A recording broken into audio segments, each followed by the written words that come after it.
In the name of God, the most gracious, the most merciful. Um, Happy April. I suppose Easter's coming soon, so my love to all the people who celebrate Easter. 3 months have already passed in 2022. The year just always flies by. My birthday last week was wonderful. Thank you to all my lovely friends who joined, and we just rejoiced and sang, and it was merry, as they say. So today we're talking about chapter 24 in terms of revelation order. Abasa wa Tawalla is the chapter, and the translation is he frowned, and he, according to most references, refers to Prophet Muhammad. But before I dive into that, because today it will be slightly quicker, the question is this: who deserves God's anger? Now, before we go down this path, let us establish first that it is a human capacity to anthropomorphize things. So, Lahore is the heart of Pakistan, just like New York is the heart of America. And I would say Montreal is the heart of Canada as well. Uh, but countries don't really have hearts. It's how we associate it. Similarly, the church or the courthouse used to be the heart. Well, not the courthouse, I'd say. The church used to be the heart of ancient cities, and the courthouse was the head, and so forth. We anthropomorphize all the time. Uh, this is the arm of my new house, the left wing of our campus. So we do that.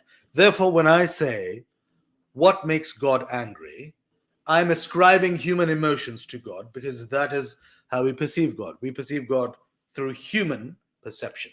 So I understand that one critique could be, where is the proof that God experiences emotion? Fair enough, there is no proof. So, for lack of a better term or understanding, we as humans are ascribing human emotions to God. That's one point. Is God angry? Who is he angry with, or she, or whatever you want to call it? I couldn't care less. Um, and how does God express that anger? This chapter in the Quran talks about God reprimanding Muhammad, because Muhammad did something that God does not support. And there are countless stories in all religious scriptures where the deity, the divinity, the source of all life and creation, reprimands either the prophet or a person or someone who he's in contact with. Before I get to Muhammad, I'll give you an example from Deuteronomy 3:26. Moses was forbidden to cross Jordan. Verse 25 reads this: Please let me cross over and see the good land beyond the Jordan, that pleasant hill country, as well as Lebanon. 26. But the Lord was angry with me on account of you, and he would not listen to me. That is enough, the Lord said to me. Do not speak to me again about this matter. Next verse. Go to the top of Pisgah and look to the west and north and south and east. See the land with your own eyes, for you will not cross this Jordan. I'm taking this from BibleHub.com. Another one, Numbers 20:12. But the Lord said to Moses and Aaron, because you did not trust me to show my holiness in the sight of the Israelites, you will not bring this assembly into the land that I have given them. Deuteronomy 1:37. The Lord was also angry with me on your account, and he said, not even you shall enter this land, or the land. And there are others and others. Yeah, about Meribah. Yeah, there's so many. Oh God, there's so many. I'm not reading all of them. These are examples of God teaching through reprimand. If God wanted to punish, snap of the finger, destroys the universe, builds it back up without you in it. Could happen. But that is not happening here. Reprimands and punishments in the correct degree and dimension are incredibly useful tools of human development. Life punishes us left, right, and center. And the more we exhibit resilience, faith, human sense of self, spirit, the more we grow, the stronger we become. So these are examples of self-improvement when God reprimands. Now to the case of Muhammad, peace be upon him. Now, as you know, for 24 weeks, we've been talking about Muhammad going from an ordinary, lovely human being, a merchant, a nice member of society, to the Prophet of Islam, and to the founder of the religion. Now, when we get wisdom teeth, it hurts. When you become an adult, it hurts. When you grow, it hurts. Pain and growth have an interesting, long-lasting relationship. When you go to the gym and you grow yourself into a sculpted Adonis, it hurts. Sore is the new sexy. I'm sure you've heard that. So without pain, it's hard to understand growth just happening. Even in nature, things have to break and fall for others to grow in their place or other growth to happen. So when God reprimands, particularly when God reprimands Moses or Muhammad or Jesus or Noah or Adam, there's so many, it is related to growth. I don't have the evidence, religious or scientific, to say, oh, God is malicious and expressing anger. God, according to the religious scriptures, all of them, malice is not something that God has exhibited. It's mostly long-term foresight benefit of the person or of the society. So Muhammad, peace be upon him, was preaching to some important members of the Meccan society of the time, like he always did. And he was gaining momentum. Of course, he was gaining momentum. So he's focused and he's convincing these people. I don't know how many there were. And this blind man turns up, Abdullah bin Maktoum. Some say that he had already converted. Others say that he was on the verge of converting. So to focus on, let's take it down to business. To focus on a client, a big fish, convincing whom will benefit your company and your business a lot, as opposed to a client who you've pretty much convinced, who's pretty much on your side, but is interrupting you. I would assume most people would focus on that client and say, yeah, just, I have an opportunity. Let me utilize it. But no. The Prophet is held to much higher standards. And those standards are defined for him to be held to, but for us to follow. Now, if we don't follow them or if we can't reach them, fair enough. But there's a lot of benefit and human development and growth and positivity related to those standards. So the Prophet was convincing these people, and this blind person turned up and interrupted and asked for something, and the Prophet just frowned and, what? Just give me some time, something along those lines. And at that time, the chapter was revealed. Now, there is some discussion whether the chapter is regarding Prophet Muhammad or someone else, but the majority of scholars, and you can look this up from Al-Islam or Quran or so many sources. There's so many, Sahih International. There's many sources. You can look this up. Therefore, I'm continuing with that. But if you can bring overwhelming evidence to prove all of them wrong, I'd be happy to change my tune. But it kind of fits in to Moses, Noah, maybe even Jesus. I haven't read Jesus as deeply. Adam, Abraham.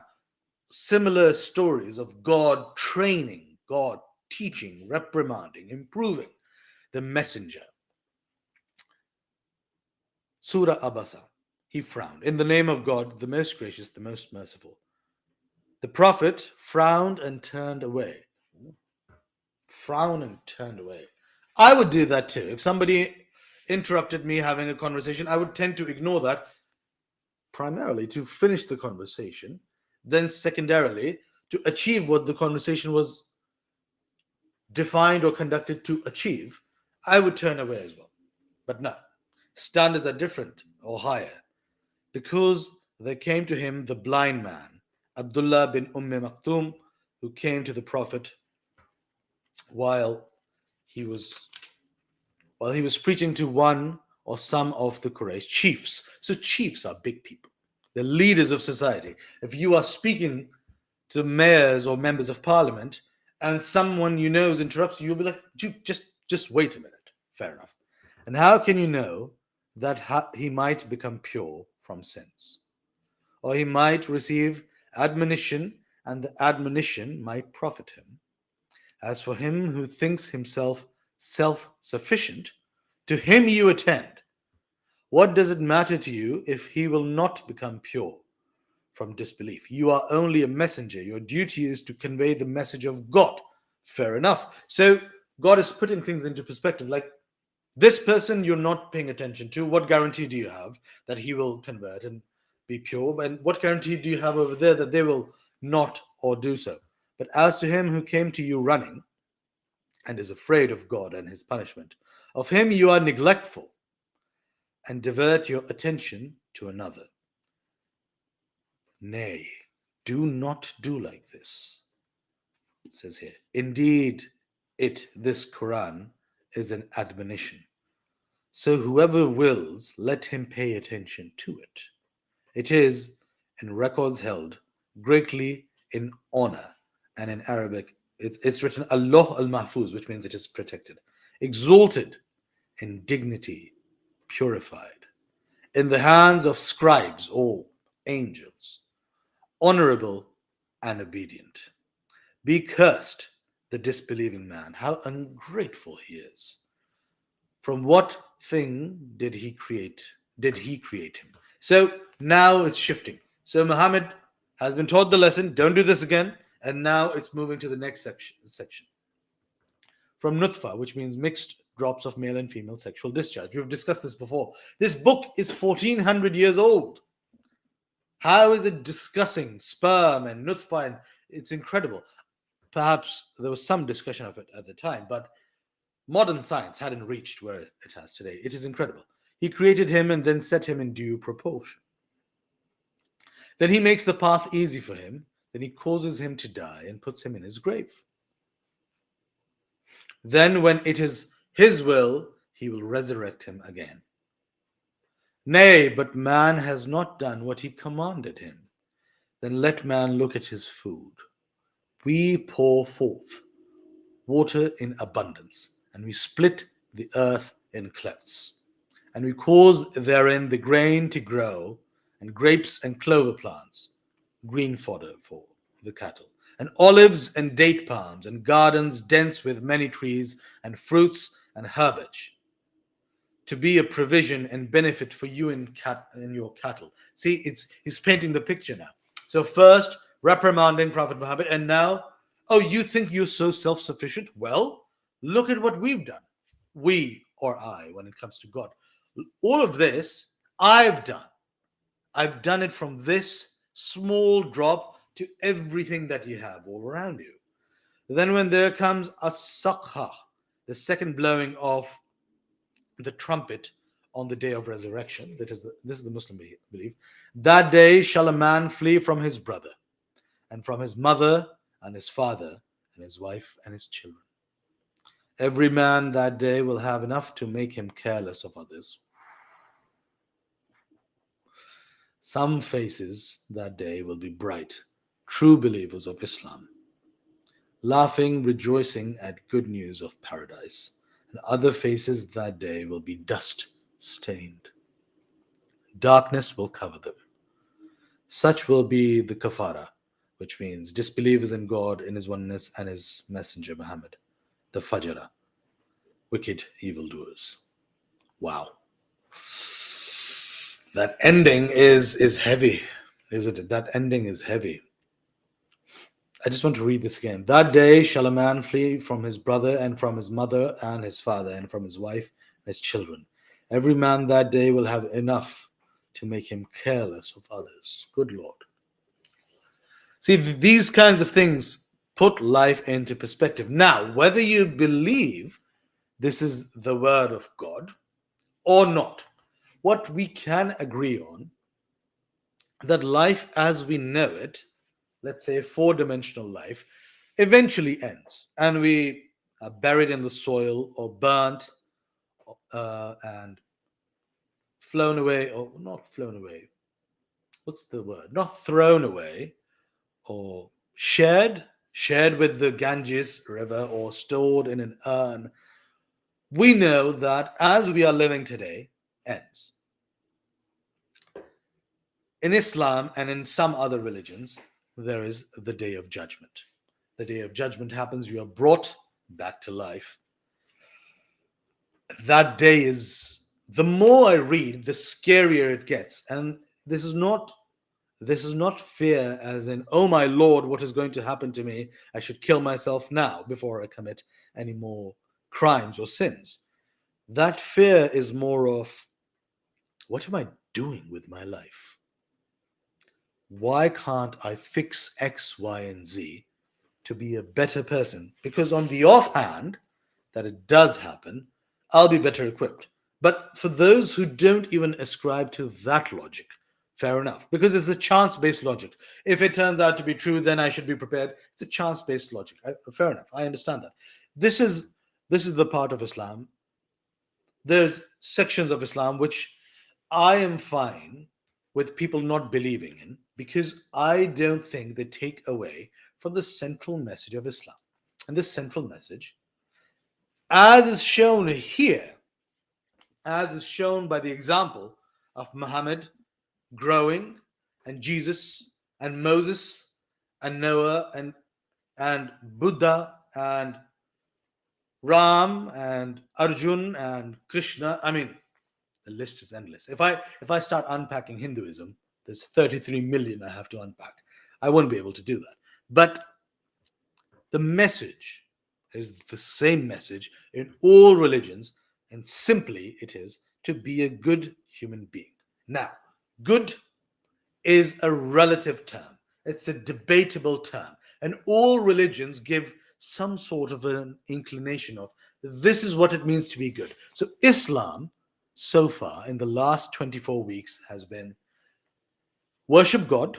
That's one idea of being a good Muslim, but also be nice and kind to your fellow human being. So beggars, orphans, the weak, the poor, and now an example of a blind man coming and asking and interrupting. No, you cannot frown and turn away, no matter who comes to you.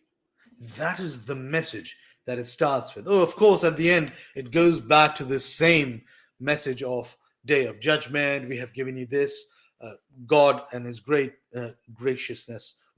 All of that is clear.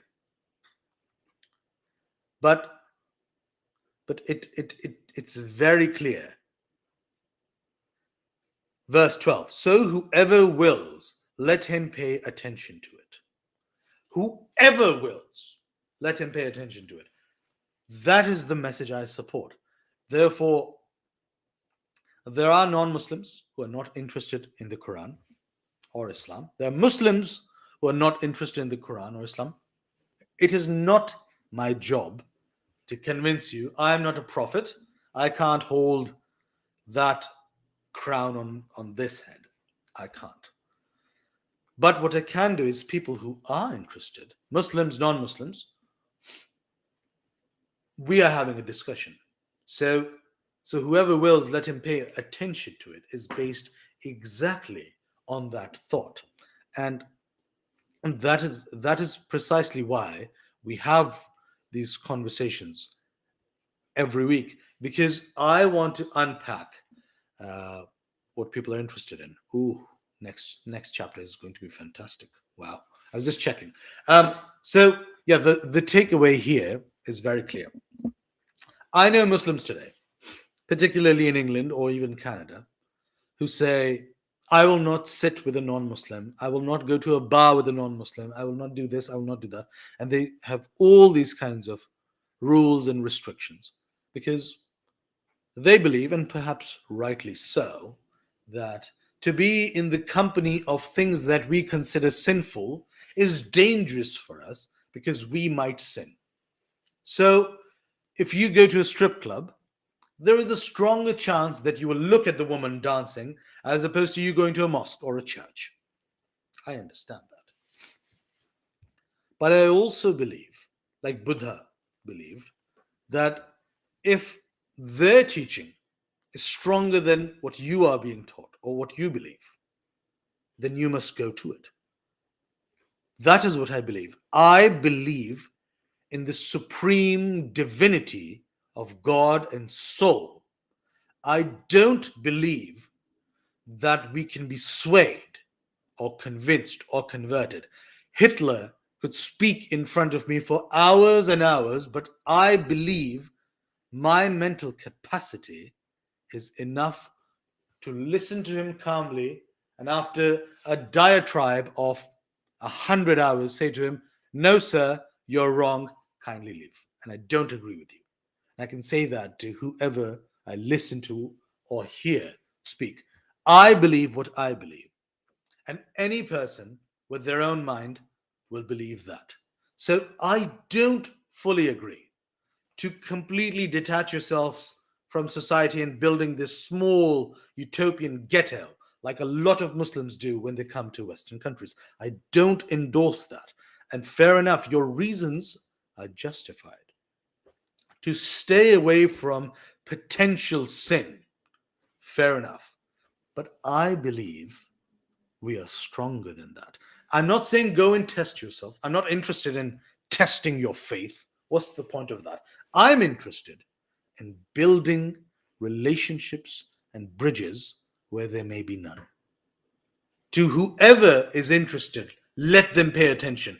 My ex-roommate is non-Muslim. His girlfriend at the time was non-Muslim, and I remember he made something pork related, and they offered it to me, and I said, "What's in it?" And he said, "It's pork." I said, "I can't eat that." And his girlfriend was very interested because where she came from, she hadn't engaged with a lot of Muslims, and she said, "What? No, tell me about that. I'm really interested in learning." So I sat down and I said, "Well, in Islam, Muslims believe this. Now, fair enough, in your country, it's a common practice to eat it, and I respect that. But this is what we believe, and I don't like you any less because of your belief, and I hope you don't like me any less." And that was it. I say the same to carnivore diet people and vegans. You're on opposite ends of the spectrum. Without imposing on each other, you can happily coexist. Muslims and Hindus can happily coexist. Now, happily coexist does not mean 100% peace. But happily coexist means you believe what you believe, I believe what I believe, and we can continue to move around respectfully with courtesy and be part of things together. So, what I advocate is not to preach per se. You don't have to go to every Muslim or non-Muslim and say, "Hey, did you pray today? Well, you better." I'm not endorsing that. What I am saying is try to present yourself positively in a manner where a non-Muslim or even a Muslim who's not as involved in the faith might look at you and say, "Hey, why why do you do that?" And you say, "Well, it's my religion." "Oh, really? I thought your religion was all about terrorism." Yeah, that's the Western perception, manufactured, if I may add. Um, but in reality, in Islam, this is what we believe. Now, there are harsh verses in the Quran, like there are harsh verses in a lot of scripture. And if I put to you, if you read a book, that was written 100 years ago, you might find it harsh because of your current political and ideological sensibilities. But at the time, maybe it wasn't harsh. At the time, maybe it was revolutionary. But it is almost 1500 years old. Okay? It's almost 1500 years old. So to say it's outdated or harsh, well, it's contextual. It's temporal context, isn't it? So my advice to Muslims and my advice to non-Muslims is increased conversation, not with the aim of convincing or winning. There's no victor in debate when it comes to religion, because you can come to me and disprove the holy book in its entirety, but faith-based reasons would prevent me from jumping on that bandwagon. And that is faith. And now from the scientific lens, you may say, well, that's ridiculous. And I agree. But I also believe that faith and hope and a belief in the unknown or the undiscovered, which goes against my positivist tendencies, if I may add, leaves room for growth of rationality. Rationality can develop and see how it can align with faith or belief. And there are discussions on that all the time. We didn't know dark matter existed until a few decades ago. We don't even know what's in dark matter. We are discovering antimatter. We are discovering superstring. We are discovering so many things. Every single day, science is making discoveries, and I respect science and I follow it because it's falsifiable. It's replicable. So I don't decry that, but what I'm saying is that rationality and faith may have to look at each other, and rather than saying, okay, we are separate, fair enough, maybe there's a lot more common ground. And the best way to do that is for Muslims and non-Muslims to engage in a lot of conversation and figure out, why is pork not allowed in Islam? Why isn't it? Why aren't Muslims allowed to drink alcohol? Why not? Let's figure it out. Well, these are the reasons in Islam, but what about Christianity? What about Hinduism? What about Judaism? What about this? What about that? Okay, so we all believe this. And what about a religiosity? What about the scientific perspective? What about the atheistic perspective? Atheistic. What about the atheist perspective? And then you say, well, okay, I think we're on the same path or the correct path. Or you say, well, no, Islam is wrong. Drinking alcohol is good for you. You could say that. But this will never happen unless we converse about it every single day. And we, rather than going into bubbles, which everyone does, political, religious, social, ideological, let's pop our bubbles and speak to each other and say, well, in Islam, we believe this. What do you believe? And then you have a conversation. Muslims and non-Muslims, please try to do more and more of that. I don't know if it will come out peacefully or positively, but we will all grow with these kind of endeavors. I've gone on too long. Thank you so much for your time. Have a wonderful Friday. Have a wonderful, wonderful weekend. And I will see you next week. Take care.